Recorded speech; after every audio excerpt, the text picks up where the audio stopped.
പരിഹാസത്തിന്റെ ഭാഷയിൽ ആരംഭിച്ച ഒരു ഓൺലൈൻ സംരംഭം ദിവസങ്ങൾക്കുള്ളിൽ രാജ്യവ്യാപക സോഷ്യൽ മീഡിയ പ്രസ്ഥാനമായി മാറിയിരിക്കുകയാണ്. കോക്രോച്ച് ജനതാ പാർട്ടി എന്ന പേരിൽ ആരംഭിച്ച ഇൻസ്റ്റഗ്രാം പേജ് വെറും 5 ദിവസത്തിനുള്ളിൽ 1.19 കോടി ഫോളോവേഴ്സിനെ സ്വന്തമാക്കി. രാഷ്ട്രീയ പരിഹാസം, മീമുകൾ, സാമൂഹിക വിമർശനങ്ങൾ എന്നിവയുടെ മിശ്രണമായ ഉള്ളടക്കമാണ് ഈ പ്ലാറ്റ്ഫോമിനെ അതിവേഗം ജനപ്രിയമാക്കിയത്. തൊഴിൽരഹിതരായ യുവാക്കളെ പാറ്റകളോട് ഉപമിച്ചുകൊണ്ട് ചീഫ് ജസ്റ്റിസ് സൂര്യകാന്തുമായി ബന്ധപ്പെട്ട് പ്രചരിച്ച പരാമർശങ്ങൾ രാജ്യവ്യാപക പ്രതിഷേധത്തിനും വിമർശനങ്ങൾക്കും വഴിവെച്ചിരുന്നു. യുവാക്കളുടെ ആത്മാഭിമാനത്തെ വ്രണപ്പെടുത്തുന്നതാണെന്നാണ് സമൂഹ മാധ്യമങ്ങളിലെയും പൊതുസമൂഹത്തിലെയും വിമർശനം.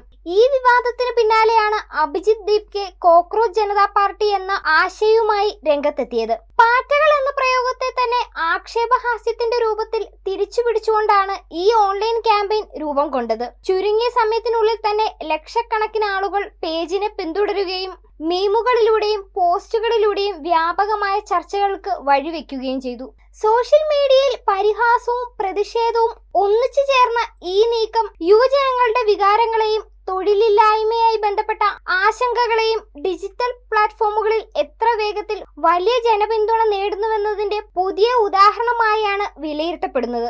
വേഗത്തിൽ വളരുന്ന ഈ ഇന്റർനെറ്റ് പ്രസ്ഥാനത്തിന്റെ മുഖമായി മാറിയ 30-കാരനായ ദീപ്കെ ഒരു പൊളിറ്റിക്കൽ കമ്മ്യൂണിക്കേഷൻ സ്ട്രാറ്റജിസ്റ്റ് ആണ്. ലഡാക്കിൽ നിന്നുള്ള എഞ്ചിനീയറും വിദ്യാഭ്യാസ പരിഷ്കർത്താവും ഇന്നോവേറ്ററുമായ സോനം വാങ്ചുക് നീറ്റ് ചോദ്യപേപ്പർ ചോർച്ചയിൽ ഉത്തരം പറയണം എന്നാവശ്യപ്പെട്ട് ദീപ്കയോടൊപ്പം ചേരുകയും ഉപവാസം ആരംഭിക്കുകയും ചെയ്തിരുന്നു. ഇനി അഭിജിത്ത് ദീപ്കയുടെ വിദ്യാഭ്യാസ യോഗ്യത എന്തൊക്കെയാണെന്ന് നമുക്ക് നോക്കാം. ഉന്നത വിദ്യാഭ്യാസത്തിനായി അമേരിക്കയിലേക്ക് പോകുന്നതിന് മുമ്പ് അദ്ദേഹം പൂനെയിൽ ജേർണലിസം പഠിച്ചു. അടുത്തിടെ ബോസ്റ്റൺ യൂണിവേഴ്സിറ്റിയിൽ നിന്ന് പബ്ലിക് റിലേഷൻസിൽ ബിരുദാനന്തര ബിരുദവും പൂർത്തിയാക്കിയ ദീപ്കെ നിലവിൽ ജോലി അവസരങ്ങൾക്കായി തിരച്ചിൽ നടത്തുകയാണെന്നാണ് വ്യക്തമാക്കിയിരിക്കുന്നത്. 2020 മുതൽ 2023 വരെ ദീപ്കെ ആം ആദ്മി പാർട്ടിയിൽ പ്രവർത്തിക്കുകയും സോഷ്യൽ മീഡിയ സ്ട്രാറ്റജിയും തെരഞ്ഞെടുപ്പ് പ്രചാരണങ്ങളും കൈകാര്യം ചെയ്യുകയും ചെയ്തു. 2020 ഡൽഹി നിയമസഭാ തെരഞ്ഞെടുപ്പിൽ യുവാക്കളെ ആകർഷിക്കുന്നതിനും രാഷ്ട്രീയ സന്ദേശങ്ങൾ പ്രചരിപ്പിക്കുന്നതിനുമായി